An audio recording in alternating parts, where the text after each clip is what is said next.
সংসারে আমাদের জীবনে যখন কোনো সুখ বা দুঃখ আসে, তার জন্য আমরা কাউকে না কাউকে অবশ্যই দায়ী করে থাকি, তাই না? এই ব্যক্তি আমাদের সাথে এরকম কাজ করেছেন, তাই আমার সাথে এমন হলো।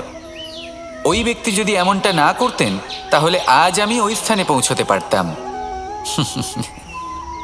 সবই আপনার দৃষ্টিভঙ্গির ওপর নির্ভরশীল, আর যদি আপনার দৃষ্টিভঙ্গি এমন হয়, তাহলে তা অনুচিত। সত্যি কথা বলতে, এই সংসারে ভিন্ন ভিন্ন ধরনের মানুষ আছে।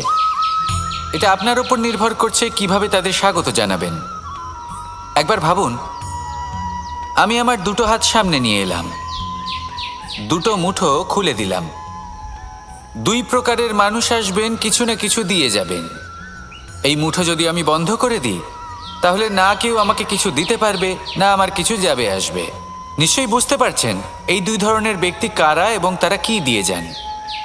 আমি যদি নিজের মুঠো খুলে দিই, তাহলে কিছু ভালো মানুষ আসবেন, আমাকে আনন্দ, সন্তুষ্টি, জ্ঞান প্রদান করে যাবেন, ভালো অভিজ্ঞতা দিয়ে যাবেন।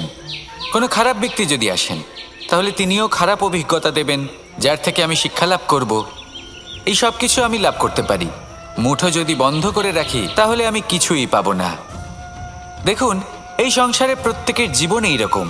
প্রত্যেকের জীবনে সবকিছুই আছে, ভালো খারাপ দুই মানুষই আছে। ভালো অভিজ্ঞতা আছে, খারাপ অভিজ্ঞতা আছে। নির্ভর করছে আপনার উপর যে আপনি কি করবেন।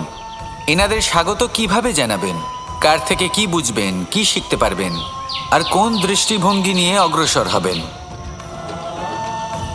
এটাই নির্ধারণ করবে যে আপনার জীবন কেমন হবে।